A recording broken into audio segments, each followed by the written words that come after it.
Oh my goodness. We are live on the air. This is Backchannel. I am Hal Rudnick, aka your Pal Hal. And you know what? I am coming to you live today from the City of Champions. That's right, Los Angeles, California, home of the Super Bowl champion Los Angeles Rams. The LA Rams took it in a thriller last night. We'll talk more about that. Oh boy, what a night it was. Wings were eaten, guacamole was consumed, beers were drinking. Happy Valentine's Day to my friend Grass Puddle. It is also love. You know, right here on the Your Pal Hal show, we say it all the time. We love love, okay? And I am sending hearts out to everyone. Hearts and likes and retweets and faves. Hearts, likes, follows, RTs. So it's gonna be. We got two main topics today, and we're also gonna cover some pop culture. We're gonna cover a little bit of nonsense, always hijinks, always shenanigans. So just. Of course. But on top of the hijinks, nonsense, shenanigans, we're going to be talking some Super Bowl and all the periphery around it. We're going to be talking a halftime show. We'll hit the commercials, some of the celebs that were there, you name it. All right. And then Valentine's Day. Boom, boom, boom. Whether you have a Valentine's Day, a Valentine, or you don't have a Valentine, this day. It's, you know what? You're welcome here. And allow me, your pal Hal, to be your Valentine for the next 2 hours. That sounds, don't make anything salacious out of that, by the way. I will be your Valentine for the next 2 hours, but, you know, in a friendly, platonic Valentine way. You're going to have to buy me a couple of drinks if you want to go any further than that. All right, folks? That's all I'm saying. But I'm very excited to be with you on this Monday, February 14th. And here is some straight up stone cold facts, y'all. I'm about to drop some factual information. The show is better when you are a part of it, okay? The show is better when you are a part of it. And what do I mean by that? Please communicate with us. Let us know what you're up to, what you're looking forward to. Are you having a Valentine? Wonderful. Did you watch the Super Bowl? Great. What did you think? Let us know all that stuff, and you can communicate with us a couple of different ways. One, you can, if you're listening to us on your smart device, get your smart device's attention, use the magic word say, and then drop in anything after that. Smart device say, I'm a depressed Bengals fan. Smart device say, whose house? Rams house. Or smart device say, game? What game was yesterday? Because I realize not everybody watched the Super Bowl. And then you can also communicate with us by going to YouTube and clacking into the chat there, or go to backchannel.tv and talk to us there. Also, leave a review of the Your Pal Hal show. Say, oh my goodness, Hal is the best. Or, oh my goodness, Hal is the worst. Or, oh my goodness, Hal is perfectly acceptable. Is that like in the middle of the road right there? Or anything else. I just appreciate having you here. And I love when folks not just hang out, but join the chat. Very, very nice. I appreciate everybody chit-chatting away with us. And yeah, I ate a little too much yesterday. Also, I might have had, just maybe I should have had like one less beer or something. But I am here after Super Bowl Sunday, which some people say the Monday after Super Bowl Sunday should be a national holiday. I think if Biden declared the Monday after Super Bowl Sunday, a national holiday, uh, landslide reelection. That would be that's his political like silver bullet. That, and then also eliminating student debt, I think would win a lot of people over. But that's a story for another time. Grass puddle. I hear you loud and clear, folks. We could not navigate the this journey, this 2-hour journey of the Your Pal Hal show without our good friend and producer Travis. Producer Travis, are you in the house? Producer Travis, what is happening in your part of the world? All right, so producer Travis is, you know what? Maybe he's started Valentine's Day early. Maybe he had a little morning coffee date to get to. That's lovely. Wishing producer Travis the best, nothing but the best. He'll join us when he's good and ready. Holly Gutierrez is in the house, that's for sure. Holly says, my kids have today off. No clue why, though. Well, that's a great question. Why is school not in session today? I mean, because it's like a grown-up holiday the day after the Super Bowl. Travis, what's going on? There was a what were you up to there? Were you just getting out of a little romantic coffee, a little romantic mimosa brunch? Yeah, I had a engagement with the wires underneath my desk, and I got to say, it got pretty hot and heavy there for a second. Oh my goodness! Very glad that you navigated those waters and you're here. All right, so we're getting some comments in here. Junie, thank you for being here. Coming to us all the way from Alabama. Glad to have you. Our pal Doug, always glad to have you in the house. Terry joining the stream from New York. Yeah, East Coast. I'm a Jersey guy. I think Jersey gets a bad rap, but I'm glad to have a fellow East Coaster in the house. Doug did not end up watching the Super Bowl. Okay, no worries, Doug. You're still welcome in this party, the Your Pal Hal extravaganza. And Stacy, our great friend Stacy, hanging out with Mom and Tracy today. So, Stacy, always a pleasure having you here from the great state of Texas. So, Travis, did you watch the Super Bowl? I did not. During the Super Bowl, I was careening my way back towards Los Angeles, back towards civilization, and trying to avoid any updates as to what would have, was currently, or might have happened. And I got to say, I pulled it off. I made it back from my trip without a shred of knowledge of what happened, and watched a pretty decent 15-minute recap. There you go. You go. Nicely done. Grass Puddle says, if you're in Cincinnati, it could be a day of mourning. Yes. A day of mourning, or or what is it, like a 1,000 years of darkness. Yeah. Oh, Grass Puddle chiming in with also with a spot-on comment that Holly Gutierrez absolutely agrees with. Why do we have the day? Why is there no school in session? Teachers too hungover. That's right. They are feeling it. I took an Advil before I went to sleep. Nice. And that helps. That always helps me. That's like my silver bullet. So listen, I enjoyed watching the Super Bowl and having a couple of. Maybe a domestic, maybe an imported beer, and I'm here to chat about it. Very excited. So I know that not only Travis, we were talking a little bit before the show in our massive pre-show meeting that we have every day. And you were saying your weekend was not exactly stellar.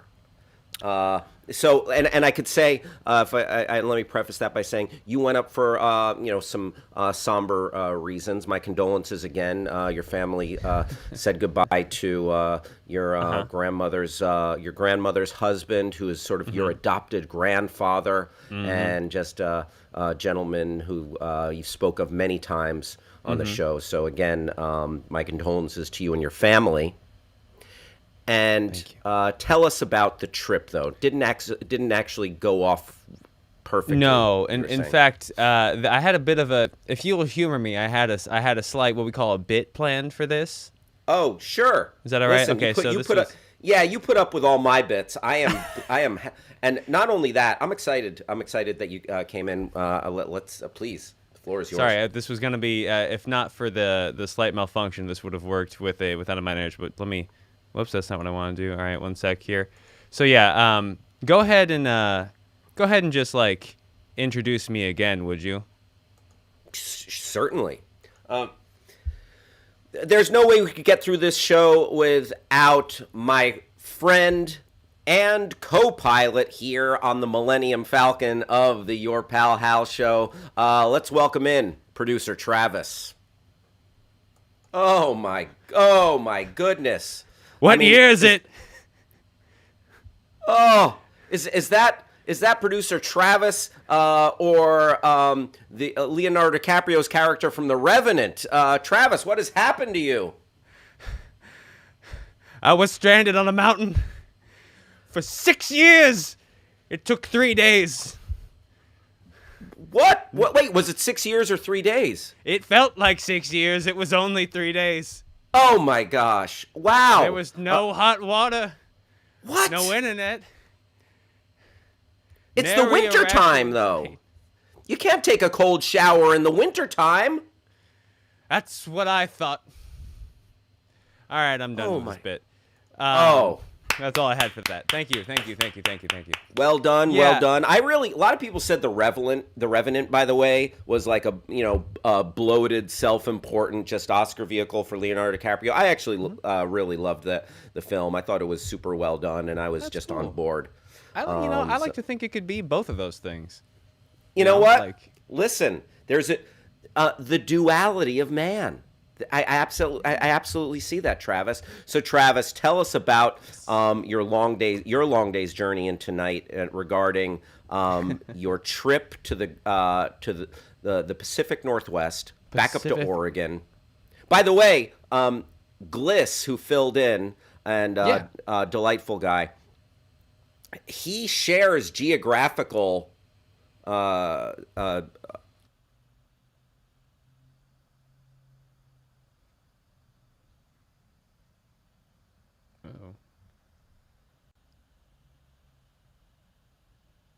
Sorry, let me get that one more time. What'd you say? Yeah, Gliss was coming to us from Oregon, but he also spent a lot of time in his growing up years around the Bay Area. Oh, really? Oh. Yeah, so you might want to touch base with him about your geographic origins. But please, fill us in a little bit about your crazy journey up to Oregon. So it started, peachy keen. Got in Thursday evening. I drove up to Southern Oregon, and then from there we were going to not far, but like up on a mountain where my uncle was, and like a cabin thing where there's going to be, because he had some room, there's going to be a few family members coming in, and it was going to be a good time. And then the weather came. Uh-oh. And then we couldn't get the pilot light to go in the water heater, as I was alluding to. And in this remote-ish part of Southern Oregon, there really wasn't much in terms of like places to go for like supplies. And I had incorrectly assumed it was going to be somewhere slightly different that did have like a grocery store available and things like this. So it just ended up being this like, really, it was fine. The only stressful part of the whole thing was I had not communicated the degree to which I was going to be completely off the grid to anybody that I knew. So, funny enough, my mom was apparently freaking out, not knowing what had happened. And, even with our show, I was going to check in with Gliss Thursday night, and I'm like, hey, we're going to, we'll touch base, make sure everything's good to go. I could not get a hold of him. No chance in heck to get a hold of that guy, and a few other things that were, you're just like, yeah, I'll be up there with the family, whatever. I'll send some emails, get some work done, and it just turned into like, again, I felt as close to the main characters of Schitt's Creek as I have in my entire life. Wow. Yeah. Wow. Travis, I'm so sorry that you were. So, how did you guys pass the time? Was it just old card games? Just card games and board games? Card games, board games. Played a lot of backgammon. Woo! I played some backgammon. Gotcha. And of was course, there enough food? Was there enough food in this cabin? We had to make one supply run to, in those sort of like old westy or like West Coast sort of like not pioneer towns, but they have like general stores and everything's about twice as expensive kind of a mountainy as you need town, it to be. Mm-hmm. Exactly. So we had to do one restock where we just kind of got what we wanted and what we could. Wow. And it was basically camping, which is fine. But if you're not expecting to camp, it kind of throws off your whole deal. Yes, 100%. I'm sorry to hear you had to rough it. And was this, follow-up question. Yeah. Was this where, like, someone lived? Like, was this where your uncle lived? Or was this just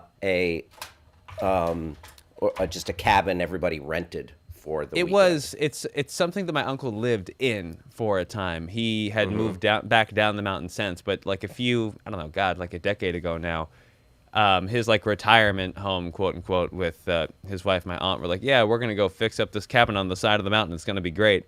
And then that kind of wears off after a while, I guess. So they still had the cabin, but it had moved back down. And like, you might think of cabin as like, ski resort. Like, no, it was kind of single ply. Log cabin, single ply, boards, wooden boards, 2x4s, planks. Yeah, it was like if you had tried to construct a mansion out of a shed. Wow. Yeah. So you were doing it the old-timey way. Were you in a sleeping bag, a bed? There was a bed. Yeah, I was lucky enough to snag a bed, and how many people were in the cabin? There was like 9 of us. Wow. Yeah. How many rooms? I was in the room. It felt very like, talk about reconnecting with your family and like the past. Yeah. I was in like this sort of crammed bunkish area with like, because they had brought like essentially like cots. There were some beds in there, bed rolls, things like that. So it was like a small like double bed or not double bed, almost day bed looking thing. And there was like 3 rooms. Gotcha. Yeah. Wow. It's cool cat though. Oh, there was a cat who lived there? Yeah, there was some, apparently, because there was like some other cabins of that. It's right up around this area where apparently Jim Belushi has purchased a bunch of land to grow marijuana. Oh, sure. I read something about Jim Belushi growing the weed. Yeah, it's right up around that area. And it's legal, folks. It's legal. It's legal. And the hillside is dotted with cabins very much like this. And one of the cabins, I actually don't know if it lives anywhere in particular, but there was a Siamese cat that would just come in and hang out. And that brought it from like a 2-star to 3-star experience. Cat very alone. Nice. Good cat. Very nice. Yeah. A friendly cat kicks it up a notch. Happy Valentine's Day to my mother. Love you, mother. And she hopes Travis and I have a great day. Thank you to my mommy, Deborah Rudnick, coming to us from New Jersey. Travis, well, I'm glad you made it here safe and sound. I hope you didn't have to sleep inside of a gutted out horse like Leonardo DiCaprio did, much like Luke Skywalker before him with the Tauntaun. Yeah. On Hoth, the ice planet. Hope you did not have to gut a horse like in The Revenant. Travis, a lot to talk about. Travis, that's like the start of a slasher movie, Cabin in the Woods. Let's dive into the Twitter sphere. We're going into the Twitterverse. We're going to look at the Twitter website. See what's trending. Couple of things that are trending. First, we're going to talk Super Bowl.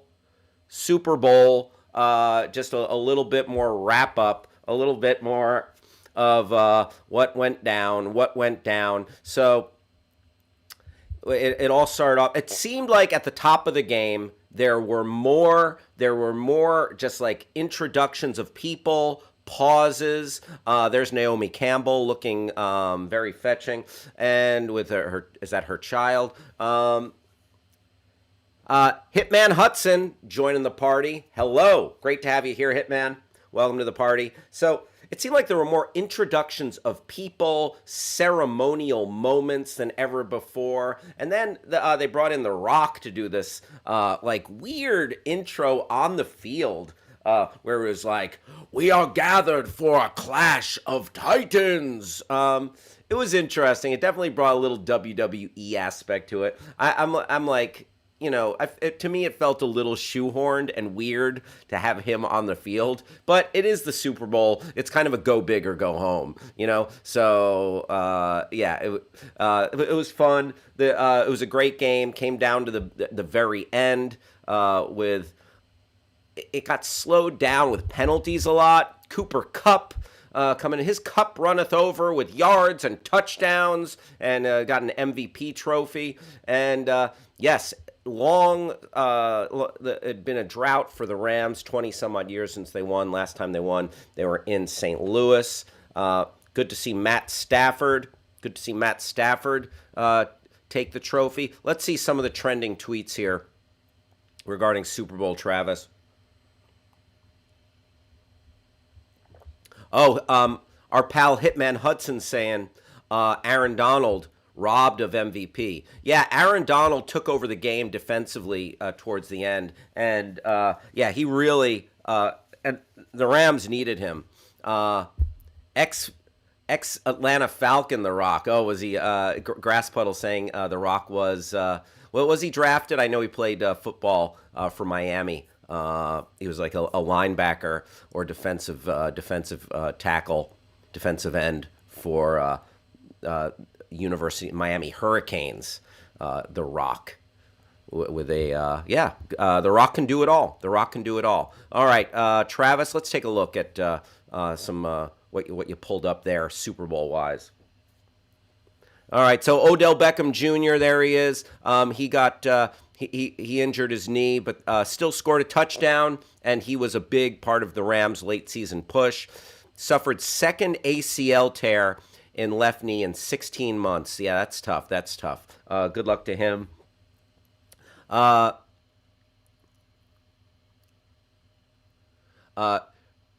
Hudson saying pretty sure The Rock was a teammate of Ray Lewis and Bob Marley's son. Wow. Some esteemed teammates there. With yesterday's Super Bowl victory, the Rams have joined an elite club of multi-time Super Bowl champions. So the Pats far ahead with 6. Then you got the Steelers. Oh, the Pats and Steelers both have 6. And then you have San Fran and Dallas with 5. Green Bay and the Giants with 4 each. Broncos, Raider Nation, and the Washington Cobra Commanders. Sorry, just the Washington Commanders with 3. And then a bunch at 2. The Buccaneers, Dolphins, KC Chiefs, Rams, Ravens, Colts, all clocking in at 2. 2 Super Bowl victories there. Pitt alum Grass Puddle loves a good Pittsburgh reference. There's Aaron Donald. Yeah, just a beast. Aaron Donald probably has been the best player in the NFL for the past five years or so. Just a consistent force who, like, the other team's offensive line just has to plan much of their game plan around stopping this guy because he's a beast. And then the Rams had a late season addition, Von Miller, come in. There they are. There's Von Miller. 2-time NFL champion now with the Broncos and the Rams. Told you I'll be back for you. The trophy. Very nice. Great late season pickup. Active QBs with a Super Bowl win. Here they are. Matt Stafford, Aaron Rodgers, Patrick Mahomes, Nick Foles. Remember, he stepped into the void for the who did Nick Foles win with the Eagles? Yeah, for the Eagles, and Russell Wilson, Joe Flacco. There are your active Super Bowl winning QBs. Now that Tom Brady is retired, he won a couple of those things, or 7. If you had blue Gatorade, so it's the blue liquid. And that makes sense for the Rams. Like if they could have one blue, one yellow, a double dump, that would have been cool. Travis, have you ever taken a double dump? Travis? I've been known to at times. Good to know. We need to ask no more or learn no more about that question or anything that it means. If whatever you think it means, it doesn't mean that. I mean, I've got a chart I could pull up if you like. It kind of illustrates Rather not. Okay. Let's right. Please move on. I wish I never even said that. Blue Gatorade. That we went over a list of prop bets on I think Thursday last week, and they actually had you could wager what color would the Gatorade be that got dumped on the winning coach, and if you had blue, you are laughing all the way to the bank, baby. All right, next, what Travis? Let's see that infographic you pulled up there. Wide receiver Super Bowl MVPs: Deion Branch from the Pats, Hines Ward from the Pittsburgh, Julian Edelman also from the Pats, Santonio Holmes, was he also from the Pittsburgh, and then Cooper Kupp. There you go. His cup runneth over with yards and TDs.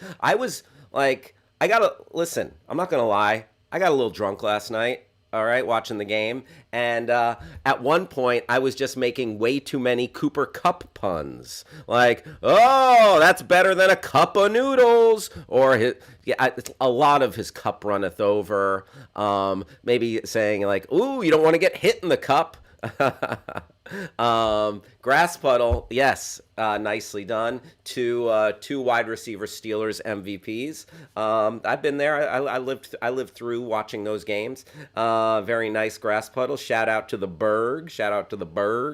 I like that Andy Warhol Museum in the Berg. I spent a little time in Pittsburgh because I went to school at Penn State University. Just a stone's throw, a hop and a skip.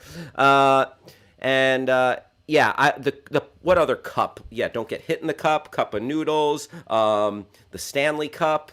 For some people, the cup is half empty. For Cooper Kupp, the cup runneth over. Yeah, just stuff like that.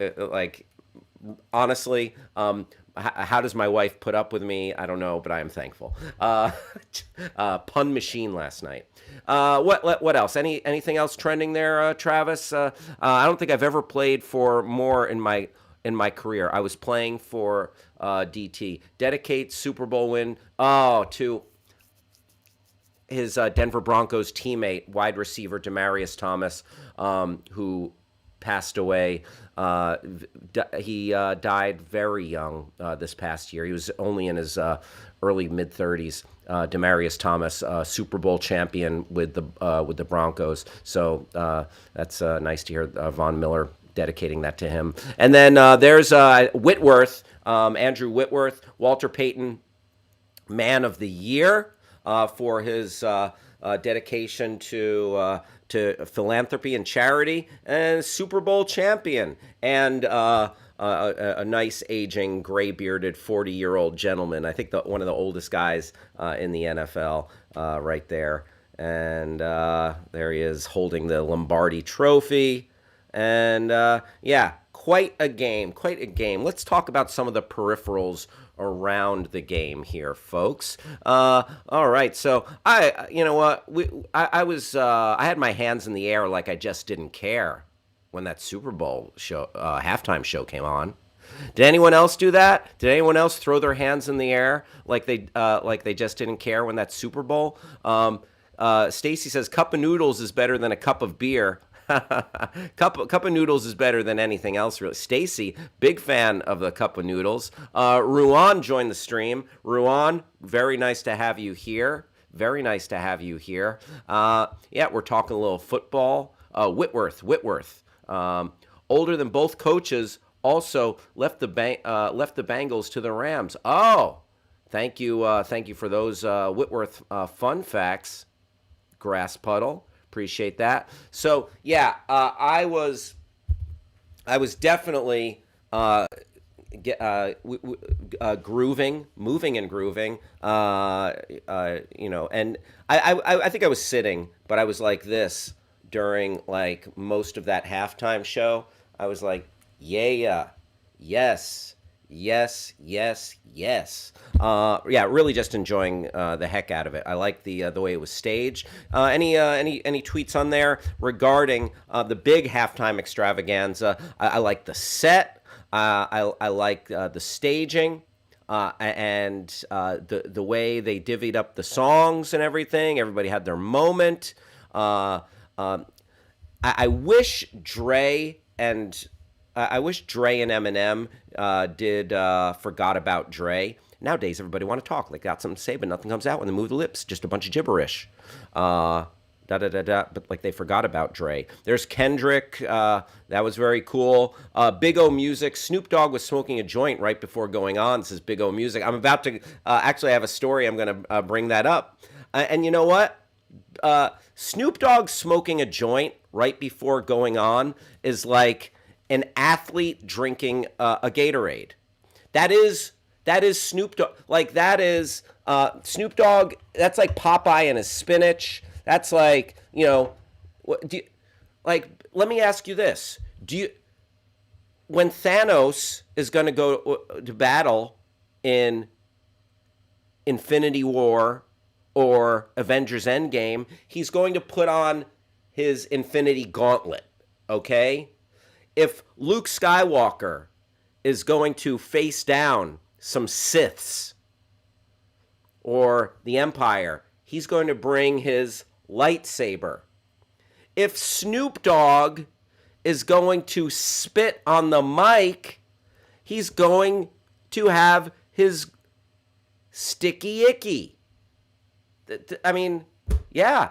Oh, was there a prop bet on Snoop's shoes? Grass Puddle asks. Yes, there was. I loved his blue and yellow tracksuit.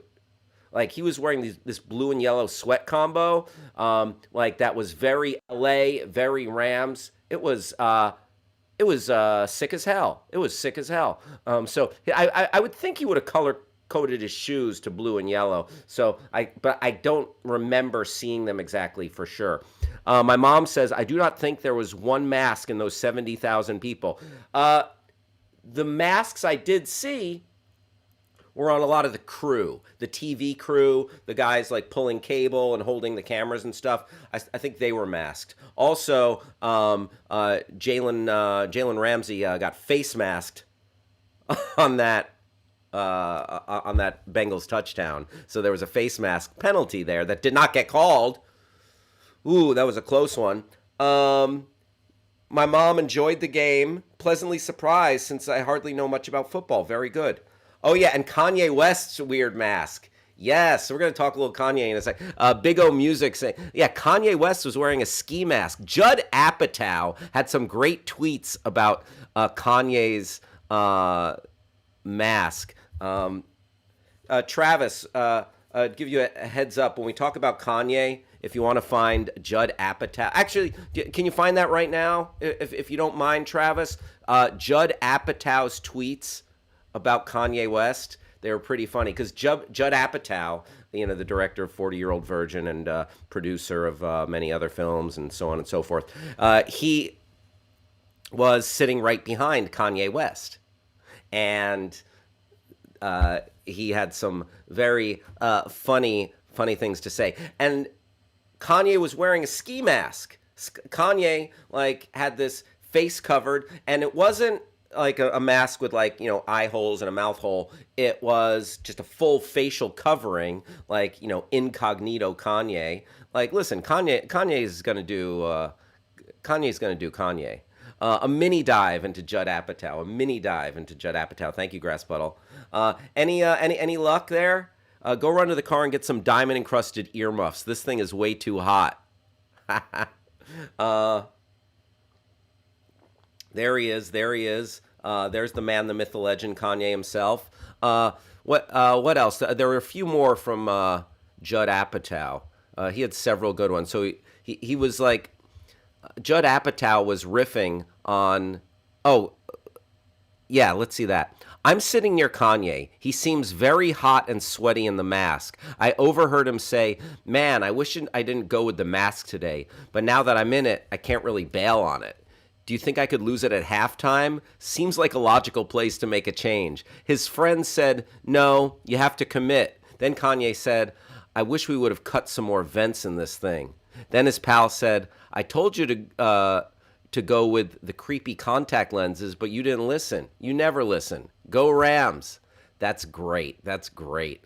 And I noticed that right there he's not next to him, but for part of the game he was sitting next to Antonio Brown, the football player who took his shirt off and left. Oh, there's Antonio Brown right there, and Kanye.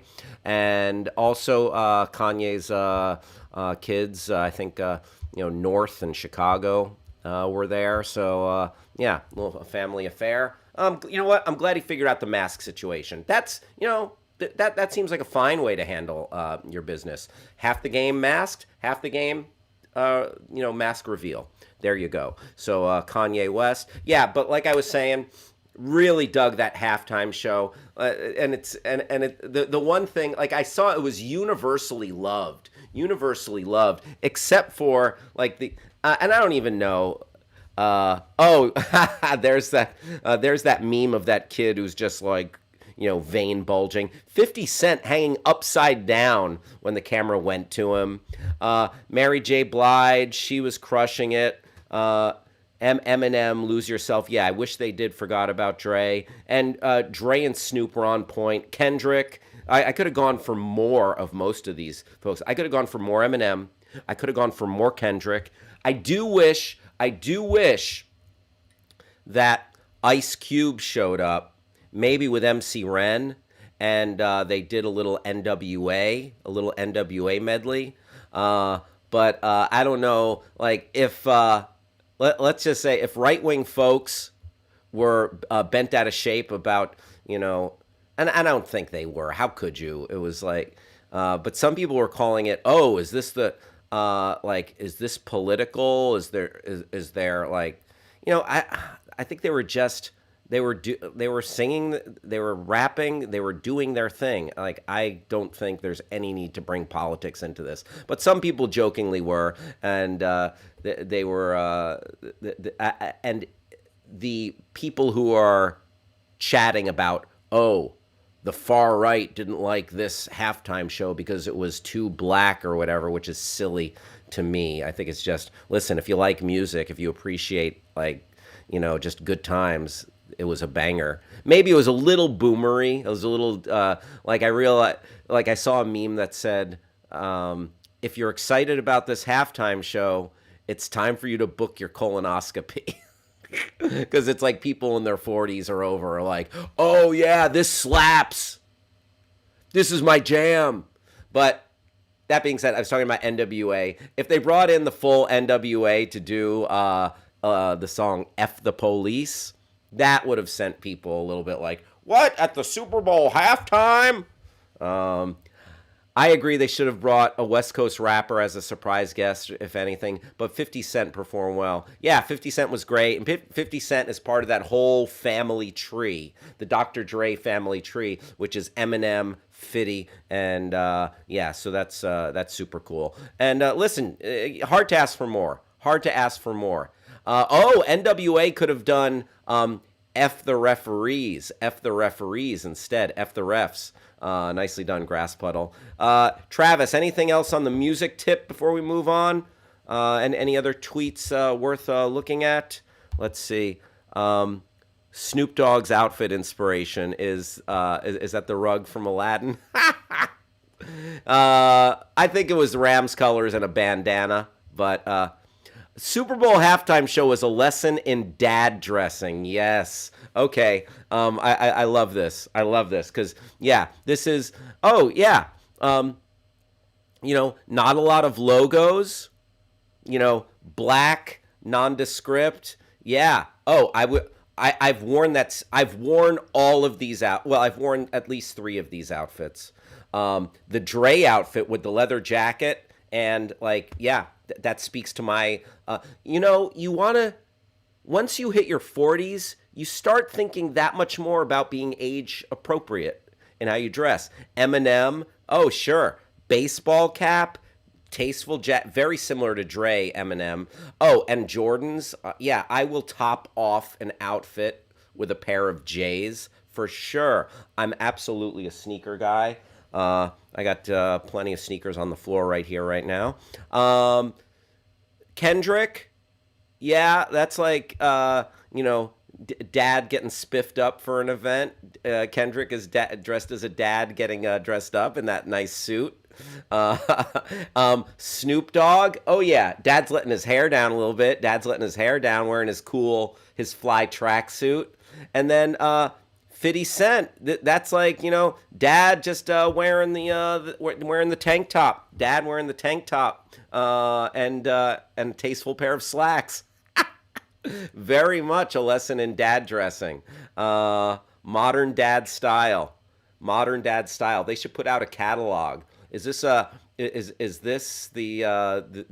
halftime show or the new dads for dress for spring Macy's catalog there? Very nice. I like it. I like it.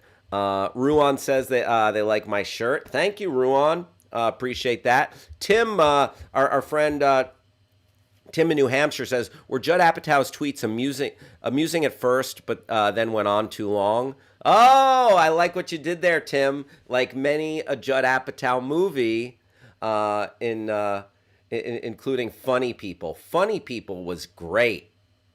And then it became like a second whole other movie where I'm like, whoa. But I really like Funny People. Great. Okay, so my pal Big O Music brought up that Snoop was blazing before the game. And, New York Post. Ooh, one more thing. More like Narc York Post. Yeah.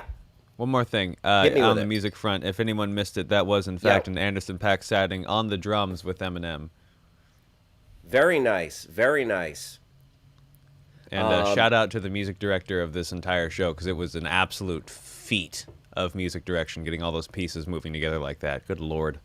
Right? The set and everything, and just like, you were able to do so much within that set. Like, I like the band playing. You move to a different section of this house, and there's like, bam, a whole band that was just off the charts. And then they were allowed to use they got to use the living room setting and just like chill and have fun in there. It was super cool. And then up on that roof, and it was lit. It was off the heezy for sheezy, and but as my pal Big O said, Snoop Dogg was blazing away before the show, and the narcs at the New York Post had to call it out. If you could bring up that article, please, Travis. Let's see what the stupid. Here's just like a real, like nothing. I hate this phrase, but I use it. I sort of started mock using it. Now I just use it. What a nothing burger of a story here. Snoop Dogg engages in recreational activity that's legal in L.A. And wait for it. New York Post.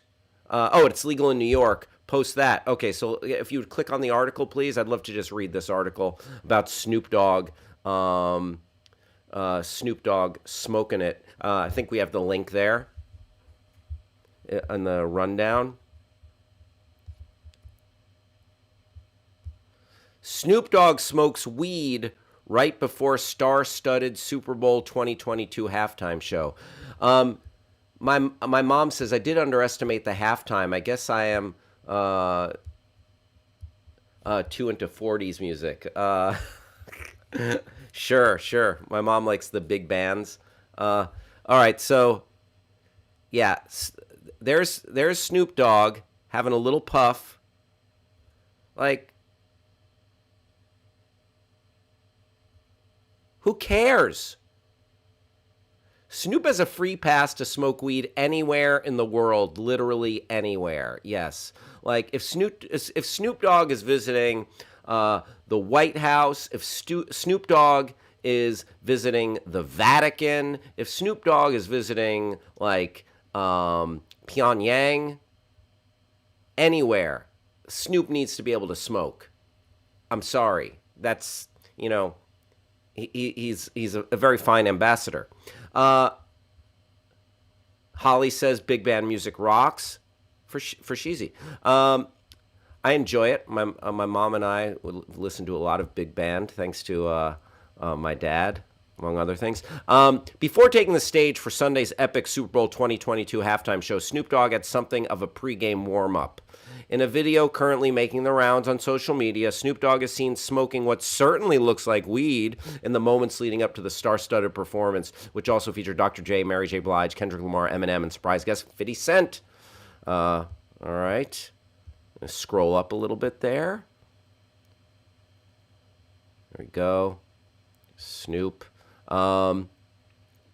Performance had been lauded by fans online, with some of the biggest stars inside SoFi Stadium totally losing it on Sunday night, including LeBron James. Bengals kicker Evan McPherson, who had been Cincinnati's hero throughout the team's playoff run, stayed on the field to watch the show, along with long snapper Clark Harris per NFL Network. Harris even relayed his halftime plans to the Post's Mark Cannizzaro in the lead up to the Super Bowl. Everybody that's going to be on that halftime stage are people that I grew up listening to my whole life. Eminem, Dr. Dre, Snoop Dogg. So I'm going to stay on that field at halftime and watch the halftime show, Harris said. Despite Cincinnati holding a lead over the Rams in the third quarter, Los Angeles stormed back, defeating the Bengals 23-20.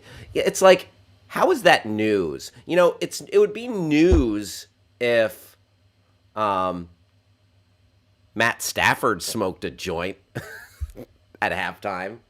It would be news if Joe Burrow blazed up a big fat blunt at halftime. But Snoop Dogg? Like, yeah. And the sky is blue. And people are breathing air. Yeah. Welcome to the world. Welcome to the world, baby girl. If you think that's news, that Snoop Dogg was smoking at halftime. Ariana joined the stream. Ariana, welcome to the party. Also, trending topics here. Super Bowl commercials. Yep, we had a bunch. We had celebrity, star-studded Super Bowl commercials. Yeah, Holly Gutierrez says, I'd be more surprised if he hadn't smoked. Agreed. If he's like, if he was like, you know what? I skipped it for today. I'd be like, oh, all right, that doesn't seem like the Snoop that we know and love. That would be like, Seth Rogen and Snoop, they are our greatest weed ambassadors. Travis, would you kindly bring up that People magazine article about the Super Bowl commercials? Here we go. Best Super Bowl commercials of 2022. Pete Davidson, Lindsay Lohan, and more star in game day ads. All right. So, there's Meadow Soprano. We had that Soprano truck, the Sopranos themed truck commercial with the theme from Sopranos with the two Sopranos kids. There you go. And that, we were talking about it, and they were like, oh, very cool, Sopranos. And then I'm like, oh yeah, selling out their legacy completely.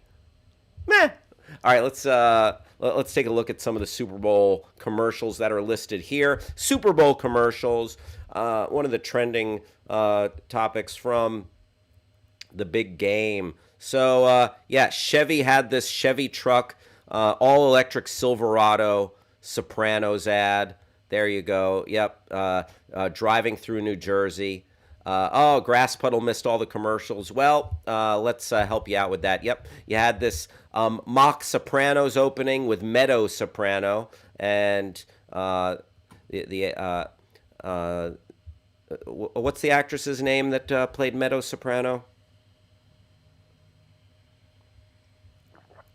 Jamie Lynn Siegler, and Robert Eiler, who played her on-screen brother AJ Soprano. There they are. All right, what else? What else was trending as far as commercials? Oh yeah, Scarlett Johansson and Colin Jost. Just the happy couple at home with an ad for what was it? What was it even an ad for? Your Amazon smart device. What you might be listening to the show on right now. So you had that one. The lovey-dovey couple at home. There you go. The big game mind reader.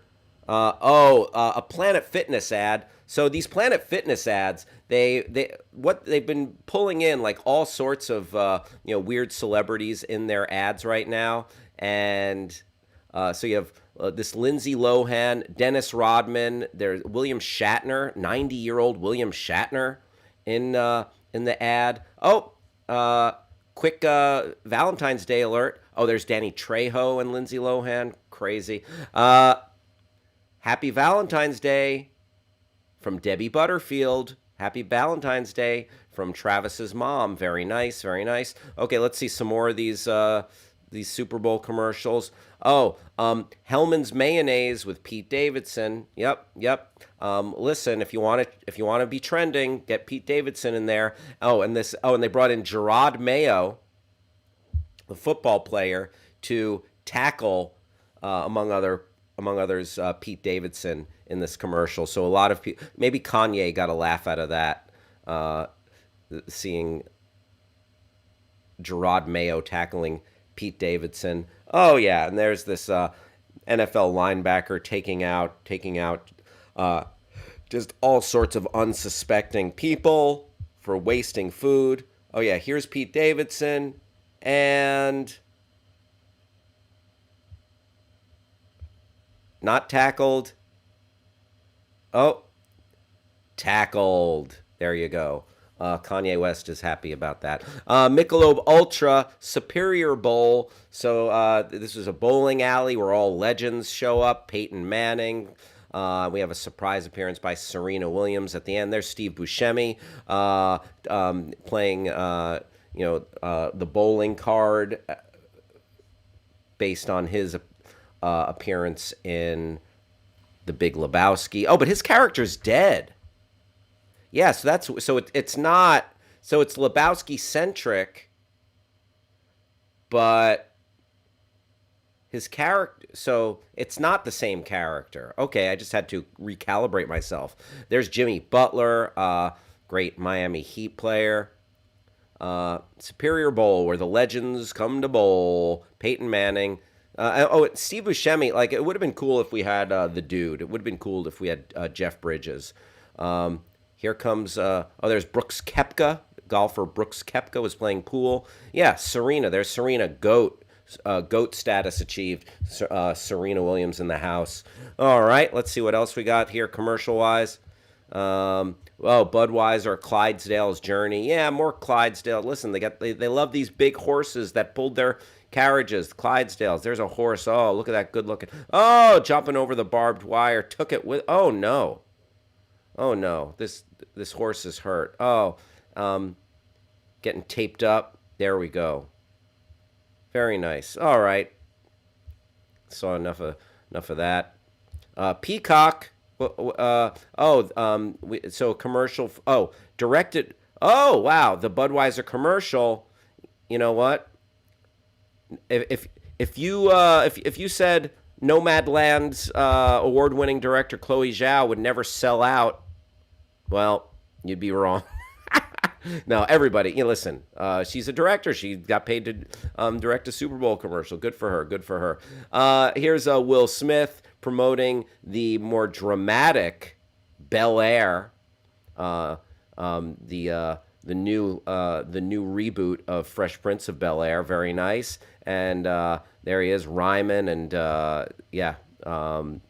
lots of swag right here. All right, what else we got? No shortage of swag yesterday.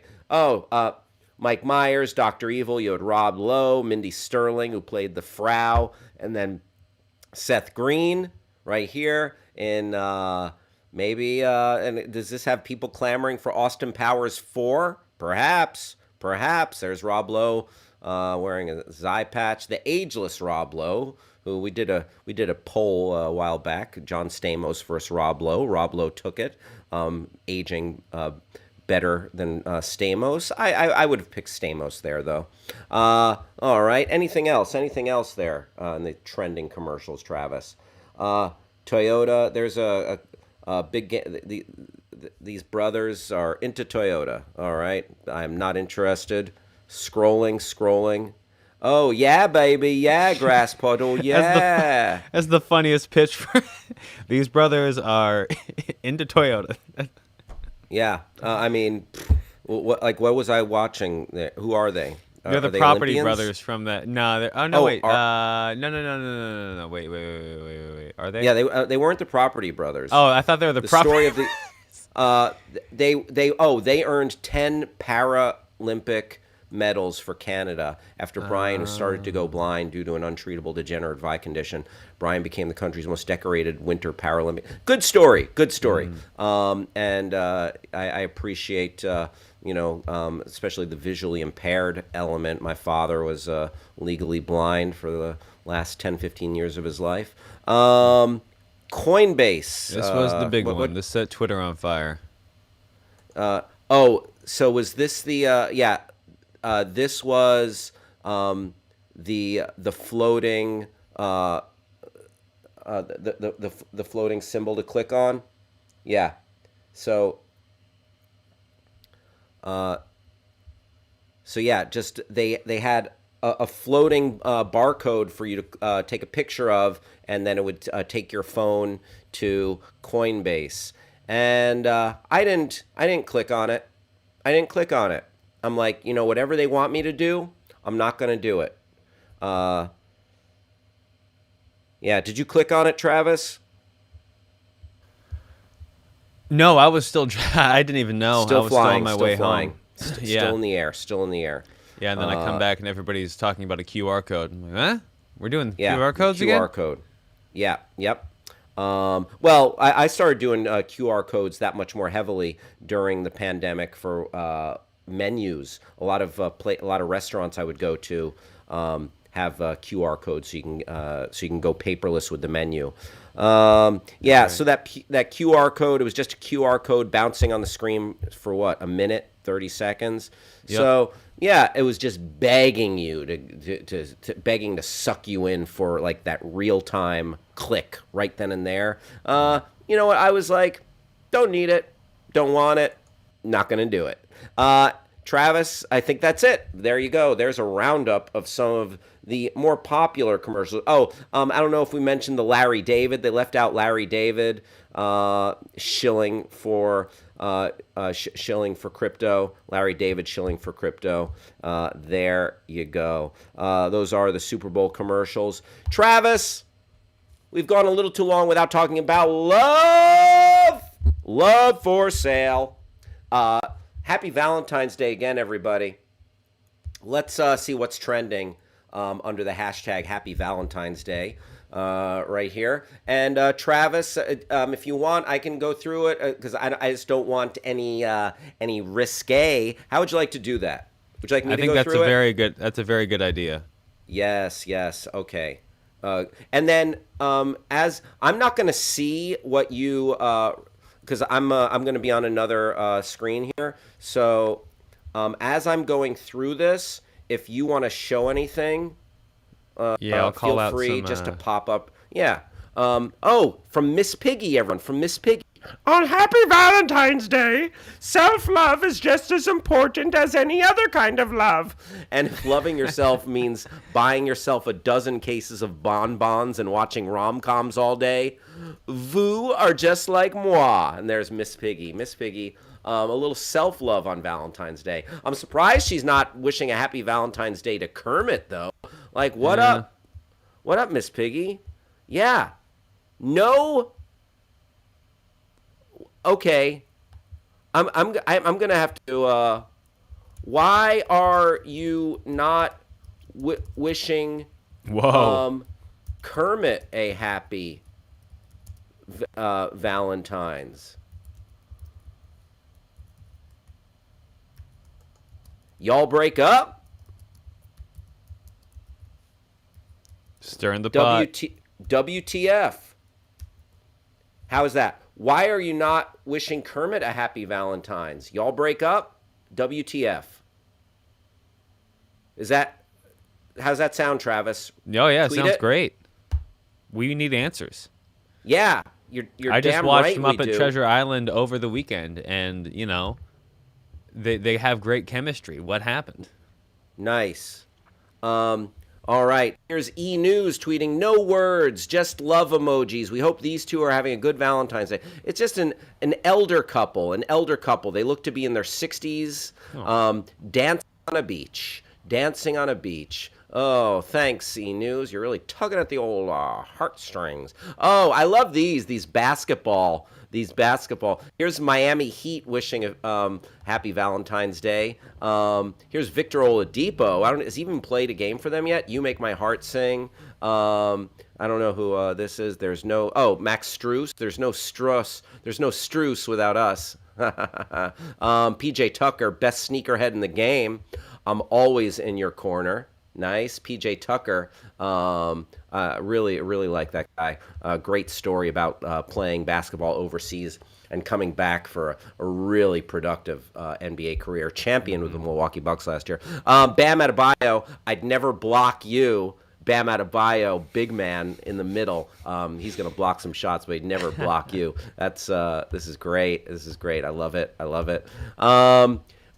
Sheldrick Wildlife. This is some kind of wildlife preserve or something. Happy Valentine's Day to all our followers. There's a cute picture of a baby elephant. Oh, Owl Kitty. Happy Valentine's Day. From a Leonardo DiCaprio Valentine's Day. It's just lots of Leo. And a cat. Was there?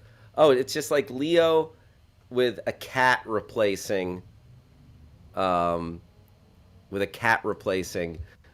Winslet. Oh. That's fun. Very fun. From Owl Kitty, from Titanic. It's Titanic. It was Leo and a cat. Very fun. From the X-Men. Happy Valentine's Day from the X-Men. Very nice. The creators of the X-Men TV show. The X-Men animated show, one of the best superhero animated shows. Which is making a comeback. Yep. Nintendo of America, some cool Valentine's candies that look like Nintendo controllers. Hope your day is as sweet as these chocolate candy Nintendo controllers. Complex wishing happy Valentine's Day with a Drake. I'm down for you always with a big picture of Drake. And then, here's a Squid Game Valentine's card. I only have eyes for you, and it's the that big robotic Red Rover from Squid Game. Travis is a big K-pop guy, loves the Blackpink, and happy Valentine's Day from Blackpink. Anna Navarro, that's incorrect. CNN contributor, wishing us a happy Valentine's Day. Yeah, there you go. Love is in the air, Travis. I think we've established that. What do you think? Oh yeah. If not today, then when?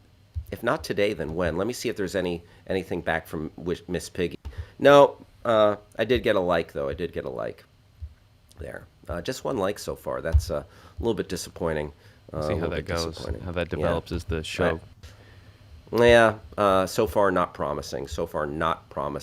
All right, and what would this show be, Travis, without a little more Kanye? Am I right? You're right. Speaking of love being in the air. Yes. My mom just loves Miss Piggy and Kermit, she says. All right, so yeah, Kanye Kanye loves love, and he wants his lady, his ex lady Kim Kardashian back. She apparently is moving on, and Kanye went on an Instagram rant and then deleted them. But we have them here just to for our entertainment purposes. Yeah, we've been following the saga. Let's keep going with it and see what Kanye, who he called out, what made him upset, what made him happy on Insta before he deleted it. All right, Travis, you want to scroll up? This weekend, Kanye West took things to the next level with a series of posts about, well, a lot of famous people. Some have been deleted, some have not been. He posted this photo ensuring that he's the one posting, not a hacker. So there he is saying, I have not been hacked. And it says 2/13/22. That is the date. Very good. Pardon me. All right.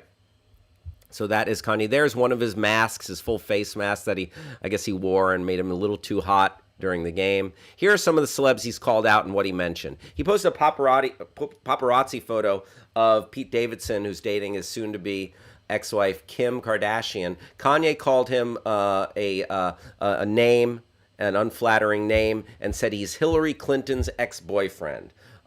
Look at this guy. I wonder if Instagram's going to shut down my page for dissing Hillary Clinton's ex-boyfriend. Good for you. And if he's Hillary's boyfriend, what are you? Trump's Trump sycophant? I personally would rather be Hillary's boyfriend than a Trump sycophant. That's just me, though. Feel free to disagree. All right? Totally get that. Totally understand that there's some disagreement there sometimes. Charisse joined the stream. Welcome to the party. Steven, what up? And so there you go. As proof, Kanye shared a screenshot of Pete's old Instagram of his Hillary tattoo. There you go. Pete Davidson got a Hillary Clinton tattoo. You know what? Again,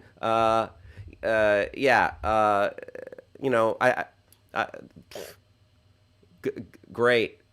Like, you're making Pete Davidson more popular also, I think, by doing this. Grass Puddle with a good point. Ye is reaching Shia LaBeouf levels. Y'all seen that tattoo? But if I speak up, then I'm crazy. I told you not going to use that one no more. When a garbage man goes to work, he gonna smell like trash. But it's time to take the trash out the house, he said. All right, you know what? The Hillary tattoo, it does, listen, it does, it is kind of unfortunate for Pete that Hillary lost. So it's like there was a guy I remember in 2008 who got the Romney Ryan logo, which was like two R's on top of each other, tattooed on his face. And then Mitt Romney lost to Obama. That was Obama's re-election year. And yeah, you kind of feel like, great, I've got this loser on my face.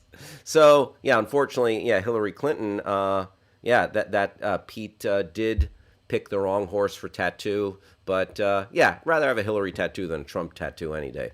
But you know what I'd rather have? No, neither tattoo. So yeah, probably bad choice for Pete. But I think it's kind of funny. It's kind of funny. All right, let's go back to what else Kanye was saying. That was a fun meme.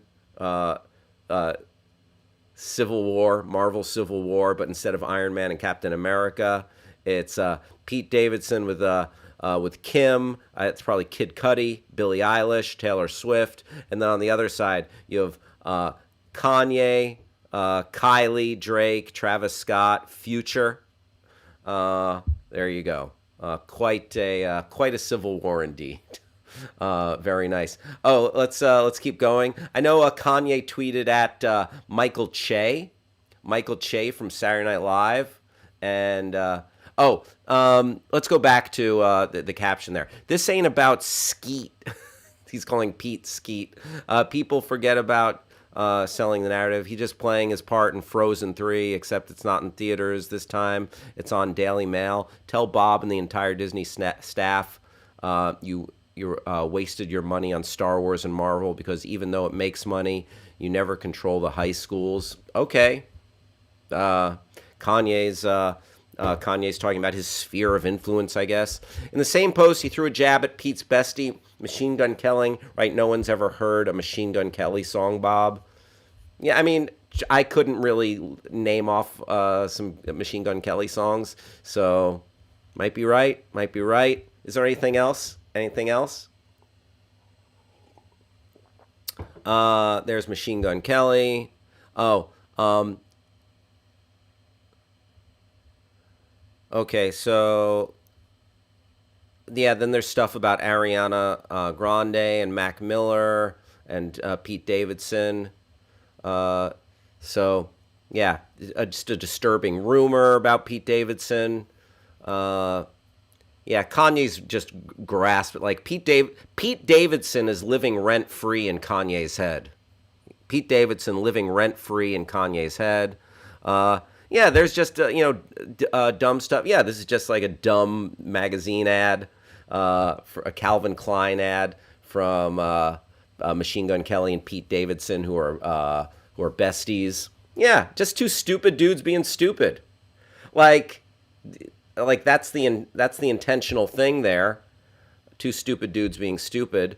And I guess Pete Davidson had texted Kanye West or something about like just wishing him the best, and Kanye and he's like, I hope I meet your friend. I hope we can be friends and I can spend time with you and your family. And Kanye said, you will never meet my children.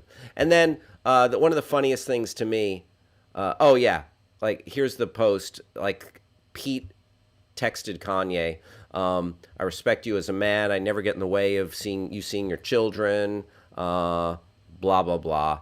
And then Kanye's like, you'll never meet my children. And then Kanye went on to offer to pay Michael Che, Pete's castmate, double what he makes to leave SNL. And then Michael Che's response was great.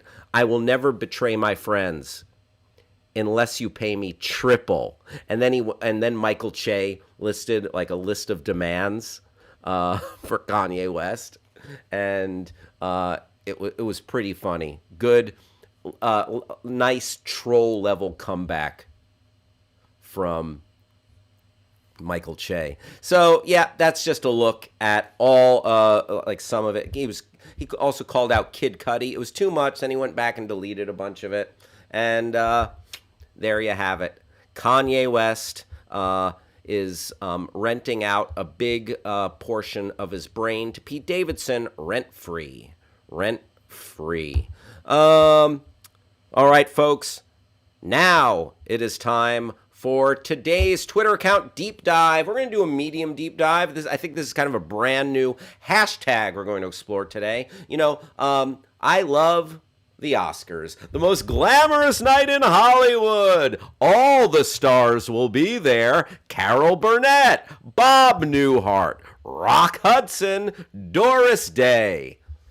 The Academy Awards. So there is a new category. Something's trending here, and it is the fan favorite, Oscar fan favorite. It's asking you to go on Twitter, use the hashtag Oscar fan favorite, and explore what is the fan favorite movie. And actually, can you click on the Hollywood Reporter article there, Travis? I just want to be explicitly clear with what this new category is. Also, I want to give a shout out to more new folks who've joined the stream. Lane, welcome to the party. Charisse, once again, glad to have you here. Whatever, thank you. Whatever, coming to us from New York. Appreciate you being in the house. We are doing a little bit of a deep dive into the Twitterverse. and we are exploring this new fan-voted film that will be recognized during the Oscar broadcast. So 3 Twitter users who voted on their favorite films will get to present an Oscar at next year's ceremony. Very nice. So members of the Academy won't be the only ones voting for their fan favorite films ahead of the Academy Awards. Beginning this Monday, today, everybody, Twitter users will get to vote on their fan favorite films that were released in 2021, regardless of if the film was nominated for an Oscar, using the hashtag #OscarsFanFavorite. The films that receive the most fan votes by March 3rd will be recognized during the awards broadcast on March 27th. There you go. Let's jump in and see if there are any votes coming so far. If you wouldn't mind going back to Twitter. All right. The best movie of the year is undoubted The Suicide Squad, from both DC and superheroes, with a very good score, special effects, makeup, cast, and plot. It is the best of 2021. Listen, I enjoyed The Suicide Squad. I like James Gunn. Would it be my fan favorite? Maybe not. Hey, Travis, would you mind coming in for a quick sec? Not at all. Would you do me a favor? Would you read a couple of these tweets while I step away real quick? Yeah, you got it.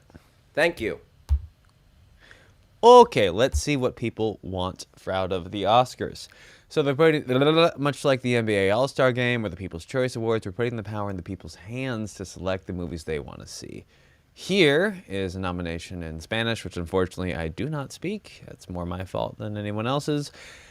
Zack Snyder's Justice League is a global phenomenon that deserves recognition. Spider-Man No Way Home. If I had to pick one for myself, it would be this movie. This was a very good movie, in my opinion, that, shouldn't be shunned from the Oscars just because it is a popcorn flick. Let's see here. More headline news about it. Tick, tick, boom. Another snuff. Andrew Garfield getting shut out of the Oscars this year, despite putting in 2, albeit one supporting, 2 quality performances. Holly Gutierrez saying it's got to be No Way Home, though, right? Just as I said. I agree. No Way Home was great. Rocked my world. Tick, tick, boom, though, as far as musicals go, fantastic.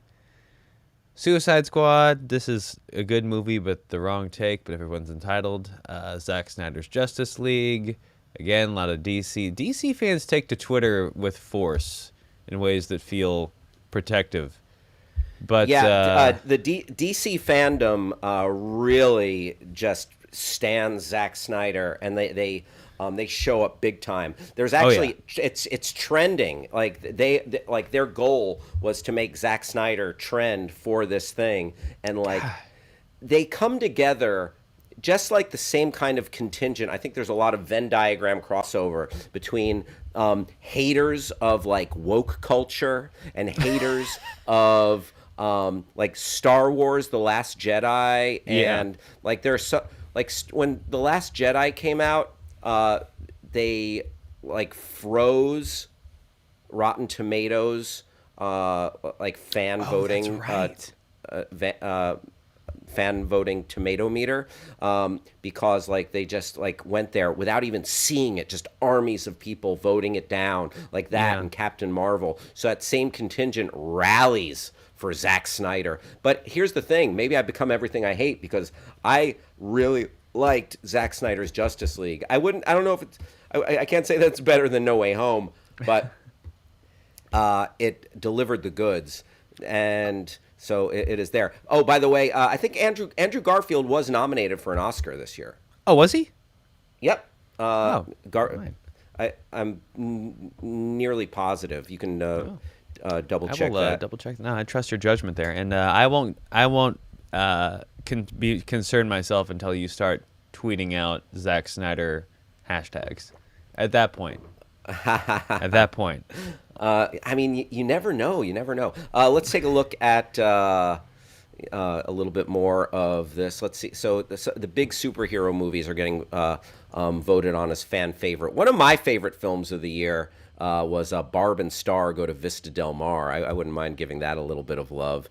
Sound of Sound of Violence. If you like nominating for an Oscar, absolutely. Sound of Violence. Support this indie horror. I'm not as familiar with it, but yeah, people are shouting out. That's what it's for. Your Oscar fan favorite. The Twilight Saga: Breaking Dawn Part 2.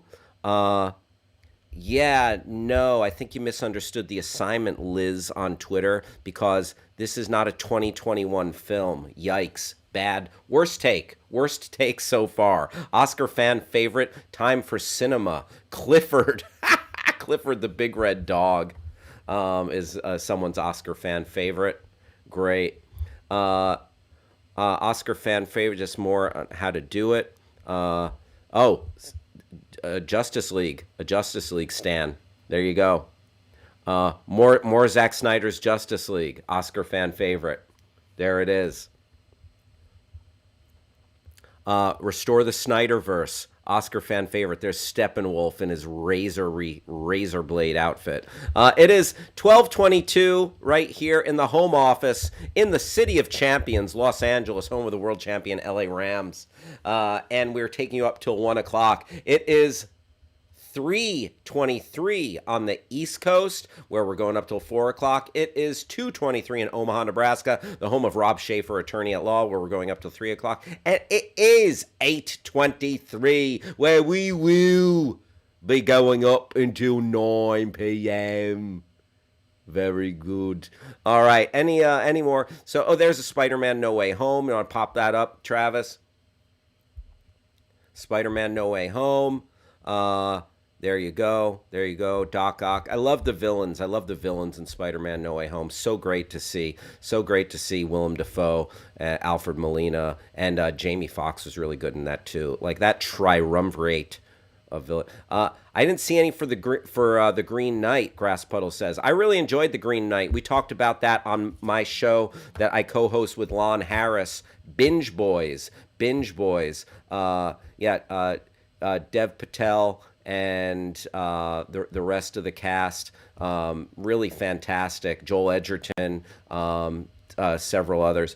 I think Alyssa Vikander in The Green Knight. A really well done story. Just a fable, the tale of Sir Gawain and the Green Knight, and this on a journey for pride and manhood, and a really well done tale.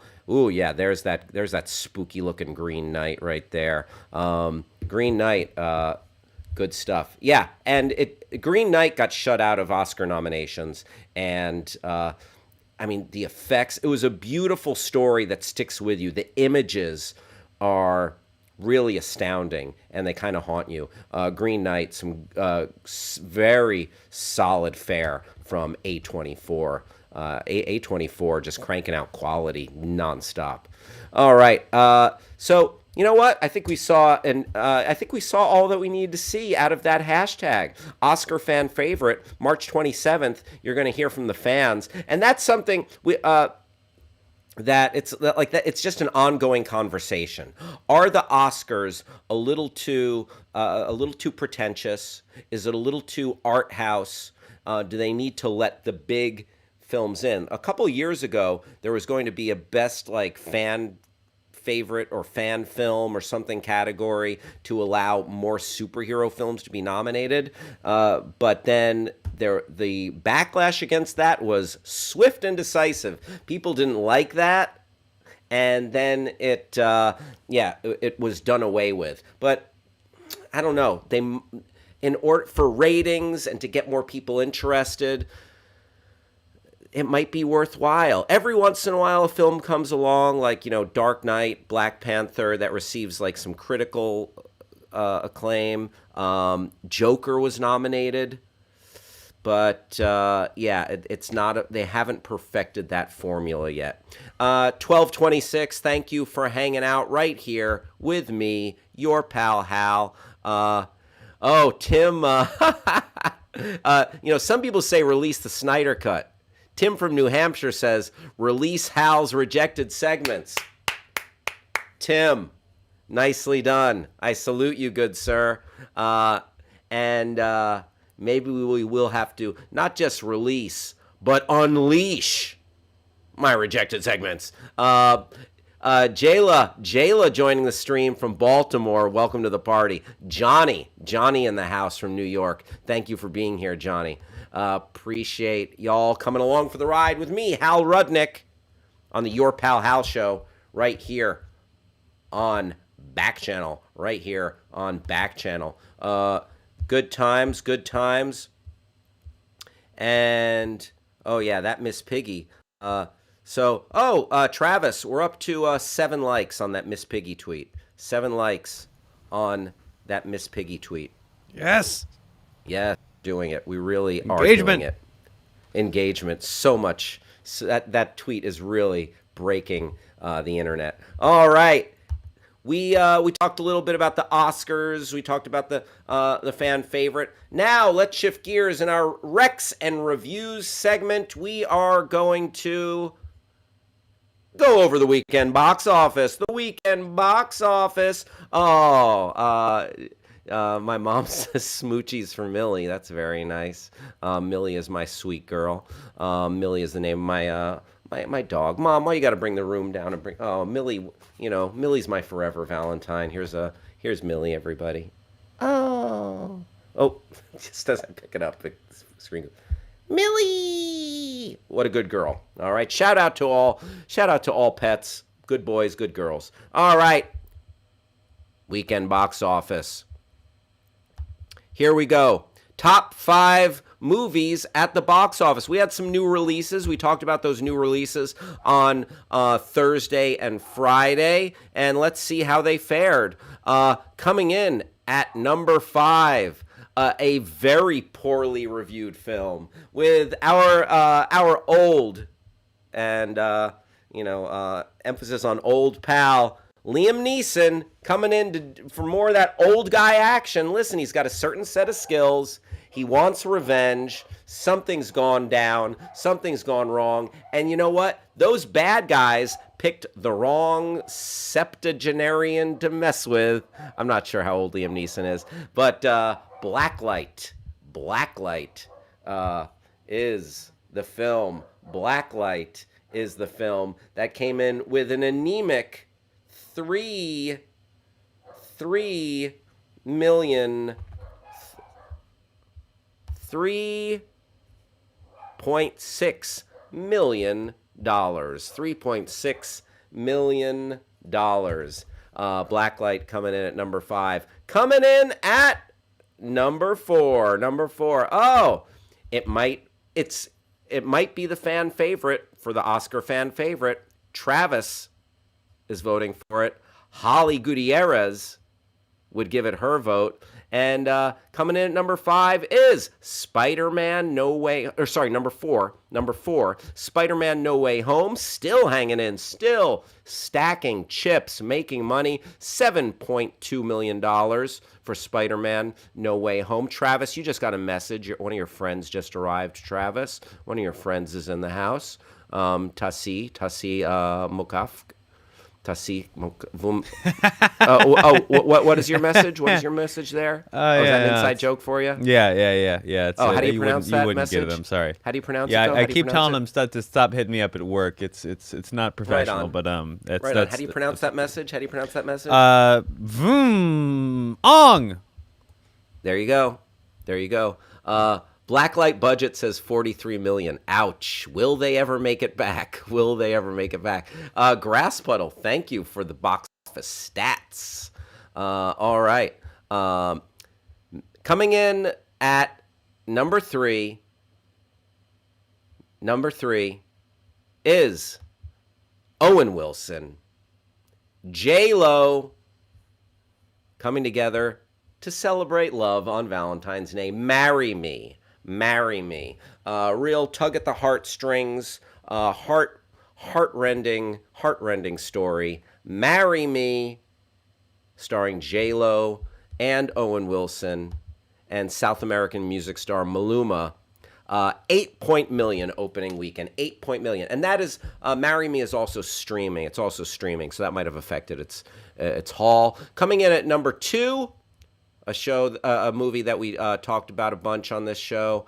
Jackass Forever. Jackass Forever, 8.1 million, 8.1 million in, I believe it's second week. It's second week open. And coming in at number one, with a cool 12.8 million, Death on the Nile. Death on the Nile. The Kenneth Branagh Hercule Poirot.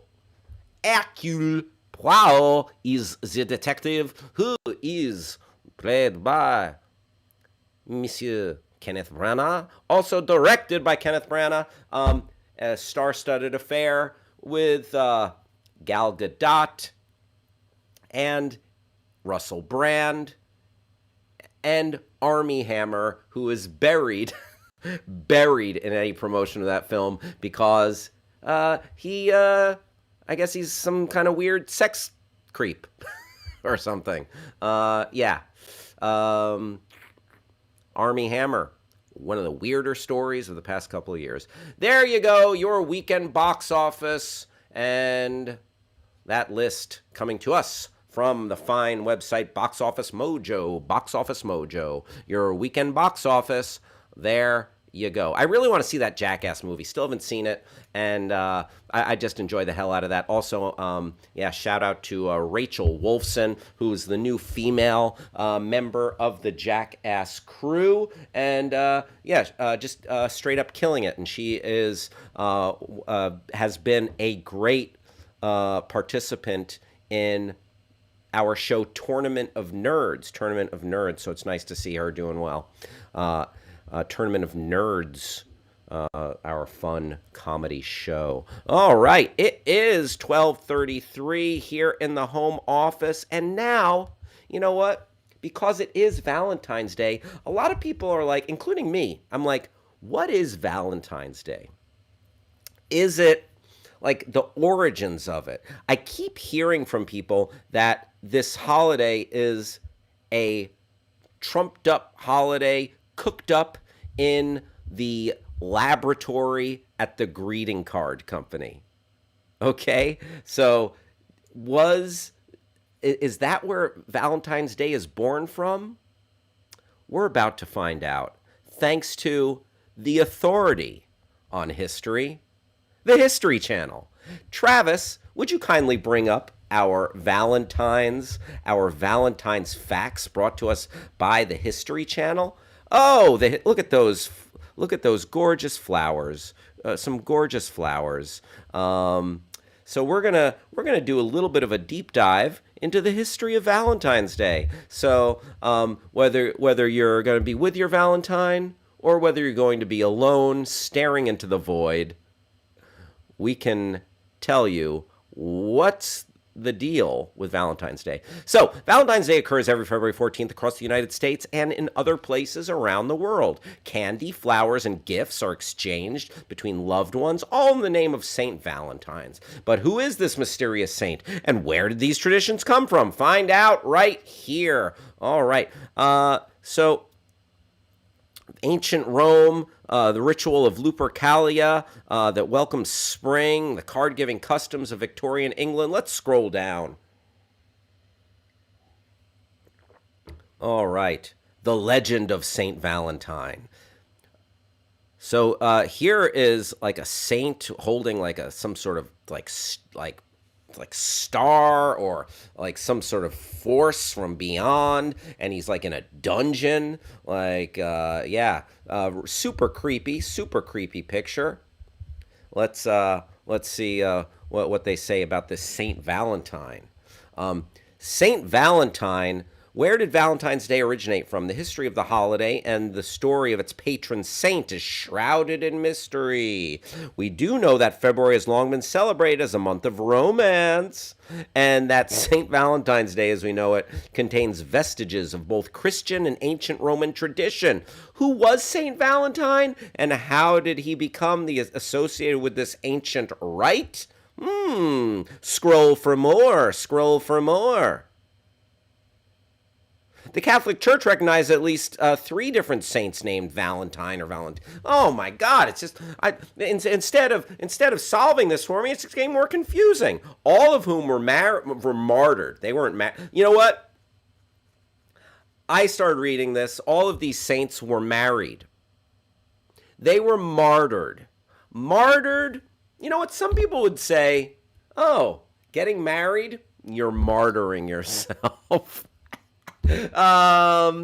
Don't tell my wife. But yeah, all three of these saints, they weren't married, they were martyred. One legend contends that Valentine was a priest who served during the 3rd century in Rome when Emperor Claudius decided that single men made better soldiers. Yeah, he said, all the single soldiers, all the single soldiers, all the single soldiers, do. All right. When Valentine's actions, so yeah, single men made better soldiers than those with wives and families. He outlawed marriage for young men. Valentine realized the injustice of the decree, defied Claudius, and continued to perform marriages for young lovers in secret. Oh, he loves love. When Valentine's actions were discovered, Claudius ordered that he be put to death. Oh, what a buzzkill, Claudius. You suck. Still, others insist that it was Saint Valentine of Terni, a bishop who was the true namesake of the holiday. He too was beheaded by Claudius outside Rome. Claudius, please chill. Please chill out. Other stories suggest that Valentine may have been killed for attempting to help Christians escape harsh Roman prisons. Yeah, I guess Romans like to do this thing where they fed Christians to lions. Yeah, no bueno. Anyway, great. Let's go to the Pagan festival. Origins of Valentine's Day. A pagan festival in February. So this is not very Christian if it's pagan. While some believe that Valentine's Day is celebrated in the middle of February to commemorate the anniversary of Valentine's death or burial, which probably occurred around AD 270, others claim that Christian church may have decided to place Valentine's Day feast in the middle of February in an effort to Christianize the pagan celebration of Lupercalia, celebrated at the Ides of February, or February 15th. Lupercalia was a fertility festival dedicated to Faunus, the Roman god of agriculture, as well as the Roman founders Romulus and Remus. Romulus and Remus. Okay, to begin the festival, members of the Luperci, an order of Roman priests, would gather at a sacred cave where the infants Romulus and Remus, the founders of Rome, were believed to have been cared for by a she-wolf or lupa. The priests would sacrifice a goat for fertility and a dog for purification. I'm out. You know what? Like, whatever you're doing, I go to that ceremony in the cave, and like, oh yeah, let's go see what the homies are up to. And then they're like, oh, yeah, we're going to slit the throat of a goat and a dog. Yeah, you know what? I'm going to peace out. Maybe I'll see you guys over at Dave & Buster's afterwards if you want to go do a little Papa Shot or something. But I am so out on your sacrificing the goat and the dog. Also, dogs are good boys and good girls. Don't sacrifice the dog. I want to give a shout out, by the way, to Amelia, who wished us a happy Valentine's Day. Right back at you, Amelia. Thank you for coming to us today from the great state of Massachusetts. And we are currently doing a deep dive into some of the origins and histories of Valentine's Day. And Doug, always glad to have you here. John Jacob Shasandra Smith, what is your name? I that's one of my favorite handles that I've seen thus far. Please do not shorten it. It is perfect.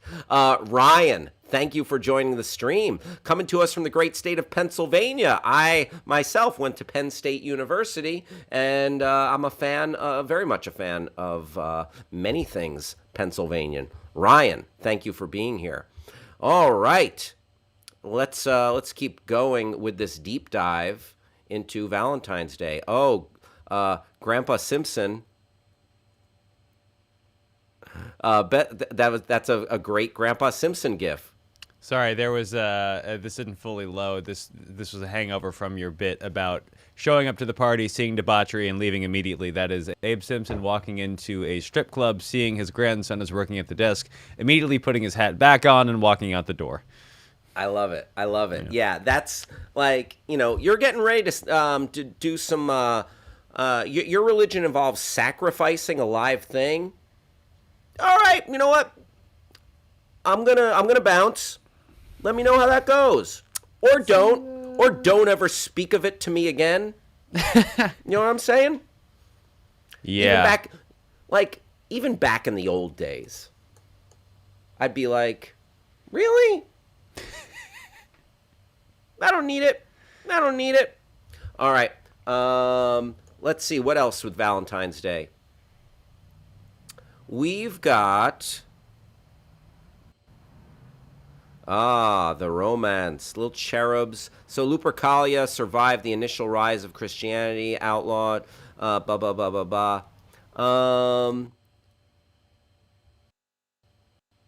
Valentine was popular as far back in the Middle Ages, like in the 1400s. During the Middle Ages, it was commonly believed in France and England that February 14th was the beginning of birds' mating season, which added to the idea that the middle of Valentine's Day be a day for romance. There you go. All right, let's get into a little more modern. Who is Cupid? Cupid is often portrayed on Valentine's cards as a naked cherub launching arrows at unsuspecting lovers. But the Roman god Cupid has roots in Greek mythology as the Greek god of love, Eros. Accounts of his birth vary. Some say he is the son of Nyx and Erebus. Others say Aphrodite and Ares. Still others suggest, that he is the son of Iris and Zephyrus. Or Aphrodite and you know what? Can we just DNA check this Cupid already? Or maybe it's not real. Maybe Cupid is like Santa. Did I just spoil Christmas for everyone? Maybe Cupid is like the Tooth Fairy. All right? The Tooth Fairy is your mom or your dad. Cupid, is like the Easter Bunny. Okay? Sorry. Big spoilers. Big spoilers. All right. So typical Valentine's Day greetings. Yeah, chocolate, candy. Great. Let's keep scrolling. I want to see the greeting card companies. When do they? Okay, Americans probably began. This is what I'm looking for right here. Americans probably began exchanging handmade Valentines in the early 1700s. Wow. Okay. And in the 1840s, Esther A. Howland began selling the first mass-produced Valentines in America. Howland, known as the mother of the Valentine, made elaborate creations with real lace, ribbons, and colorful pictures known as scrap. Colorful pictures known as scrap. Scrapbooking? Or just or a scrap pile? Anyway, today, according to the Greeting Card Association, an estimated 145 million Valentine's Day cards are sent each year, making Valentine's Day the second largest card-selling holiday of the year.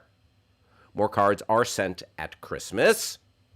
All right, Travis, a little scrolling, if you will.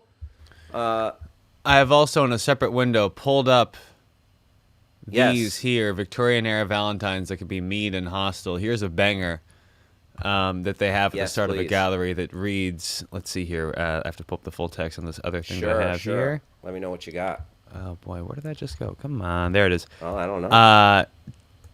Oh, boy. 'Tis a lemon that I hand to you. 'Tis a lemon that I hand you and bid you know, skidoo, because I love another, there is no chance for you. Ooh, harsh. That's yikes. My mom said, I always liked Valentine's Day. Sneak a little hi-fi to someone you like. What do you mean a hi-fi? Hi-fi. Interesting. Hi-fi. All right, so that's here, can we go back to the one part that was talking about the woman who made the first greeting cards? Sure, absolutely. Let me find the Esther A. Helen. Whoosh, there we go. Mother Yeah. of the Valentine. Elaborate The mother of creations the with Valentine. real lace. There you go. So, yeah, 145. Yes. Second. So it's second behind Christmas. Yeah. So that she like this is the modern Valentine we know, and this woman might be at least partially responsible for the world declaring, like letting your significant other, your boyfriend, your girlfriend know that you love them. Travis, I only tell my wife I love her on Valentine's Day, her Oh birthday, no! and our anniversary. Only those 3 days? Only those 3 days. Sometimes I forget. Sometimes I forget one of those days. Wow. We're not doing well. No, I'm kidding. I keyed. I feel that. No, In reality, I feel that way. That's how I am about gifts. I give like one person a gift a year for Christmas Right. or their birthday or whatever, and it's usually in like March or April. Yep. Yeah. Yeah. That's the thing. That's the knock on Valentine's Day. Listen, I'm taking my wife out for Valentine's dinner tomorrow, actually, because tonight I'm teaching a class. But we're fine tonight. Tomorrow I'm going to take her out for nice. something nice. But yeah, it's like, do you need is your life that devoid of just passion and urgency and spontaneity that you need this holiday to dictate when you show affection to your person, So, yeah. Everybody, tell them I love you every day. Right, Travis? Absolutely. I tell everybody I live with, each of my 5 roommates, that every morning. I walk into where they are one by one and say, "Good morning, I love you," and then I leave. They meant for me to mention something to you, Travis. Yeah? You're creeping everybody out. Oh. Yeah, that makes sense. Travis, Yeah. don't stop doing it. Don't stop doing it, Travis. I wouldn't dare. Oh, yeah, no, they can be creeped out all they want. I'm going to keep doing it. I like it. Very nice. Very nice. Travis, any Valentine's plans? I'm glad you asked. Tonight I will be fulfilling perhaps my greatest Valentine's Day aspirations yet. And I will be going with my roommate to the Golden State Warriors game at Crypto.com Arena versus the Los Angeles Clippers. And I'll be watching my beloved Klay Thompson take the court and hopefully go supernova as he did just a few days ago. Yes. Yeah, Oh, I'm hype. That is awesome. We talked about it a little bit. I cannot wait to get back to. I haven't been to a basketball game since before the pandemic, and I love basketball. So, very nice. I look forward to getting back. I remember I bought these tickets with my roommate. Honestly, about 2 or 3 months ago, when I was dating someone at the time, and my roommate Frank goes, "Well, what about Valentine's Day?" And I'm like, priorities. You know what? This isn't going to last the test of time. Yeah. Whether or not it did, even then, not that I was trying to prophesize the end, but I was like, who's been in my life longer at this point? This person who I enjoy, who I'm dating, or Klay Thompson? And you know what? Got to give it to the longevity of the Warriors dynasty. Very nice. Very nice. Travis, enjoy. I hope it's a competitive game. I think so. Draymond's still out, and now the Clippers have reloaded with Robert Covington and Norm Powell. I think it's going to be Norman a good time. Powell broke his ankle. For real? Or something. Yeah, Norman Powell's I go to out. a mountain for 3 days. Yep. Look it up. I have him on my fantasy basketball team. Criminy, I'm sorry. That's such a bummer. I love Norm Powell. Sorry, pal. Sorry. Oh, no, I'm sorry for your Yeah, I fantasy was loving team. him too. It sucks for my team. Kale, welcome to the party. Marquise, glad you're here. Charisse, Travis, that reminds me of Welcome to Costco. I love you from the movie Idiocracy. What is she referencing? I believe in Idiocracy. Oh god, I've seen that forever. But there, you know what? I need to look that up before I just misquote that. Kale wants to play trivia. Kale, we're not playing trivia right now, but maybe we can play some next time. We used to do a bunch of trivia here on your Pal Hal show. We should, Travis, maybe we should bring back a trivia segment one of these days. I think now we have the requisite audience. Yeah, Yeah. I think we have a solid audience for trivia. But the greeters say "I love you" instead of saying hello. That's right. Yeah, as soon as you walk into Costco, it's welcome to Costco. I love you. Oh, welcome to Costco. I love you. Charisse, nicely done. Good call. Charisse, you get our pop culture reference of the day. Gold star. And Travis, it's now time for we've done a lot of different segments. We talked about love, we talked about hip hop, we talked about love and hip hop, we talked about football, we talked about love and football. And now it's time for our rejected segment. Our rejected segment. Listen, there's a lot of segments, and some are good, some don't make it because they're rejected. Our rejected segment today is Hal walks through his Seinfeld deck of Seinfeld playing cards and just reads the different references that are on each playing card. Okay? Here's a Joker with a picture of George Costanza on it. Here's Kramer saying, "Look at me. Am I beautiful?" Here's another Joker with that Kramer picture. Which is more iconic? Which is more iconic? Oh God, I have more of an affinity towards the Kramer photo. I do. The Kramer's pretty great, but that George, like that's that's a gem. That shirtless Costanza. Yeah, shirtless Costanza is, I gosh. think, more star power, but the Kramer oil painting has played a bigger role in my life. Aha. Here's the puffy pirate shirt. Ooh. From Jerry had to wear those. I don't know what this one is. This looks like a coat rack or what is that? Oh, that's the Festivus pole, right? Oh, the Festivus pole. Yes, of course. Yeah. A bunch of Yeah. roosters. What did this one come from? Here's the eclair that was sitting on top of the trash. Here's these pretzels are making me thirsty. Ooh. I'm not sure what this one is.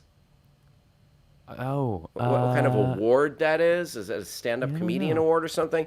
Muffin tops. Don't forget the muffin tops. This Just is the great. tops. Fortune cookies. Oh, Whoa, the hold black on. and Wait, white wait, cookie. Wait. The black and Wait, white Hal. cookie. Hal. Yes, what? I gotta pause you. This segment is so powerful that it's made me entirely complicit in letting it happen. Wow. This segment, Travis got snookered, and we started doing a rejected segment, and Travis didn't even stop me. Not even a bit. Not even pretending to No, not you stop wanted it. in. I was willing to go do an Maybe entire we'll have to make 52 it an card actual pickup. segment. Maybe we'll have to make it an actual segment. To be determined, everybody. I Seinfeld love trivia. you. I love you, Travis. Today, one day only. It's Valentine's Day. I love you. Love you too, buddy. All right, folks. I want to thank everybody for hanging out, for chatting with us. I had such a blast. Please come on back tomorrow. We're here every day, 11 a.m. to 1 p.m. on the West Coast, 2 p.m. to 4 p.m. on the East Coast. I want to thank everybody who hung out with us. Have a wonderful Valentine's Day. Congrats to the LA Rams, and congrats to Dr. Dre and the gang.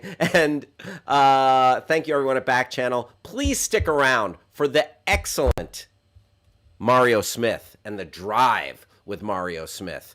Stick around for that. Travis, thank you very much, good sir. And we'll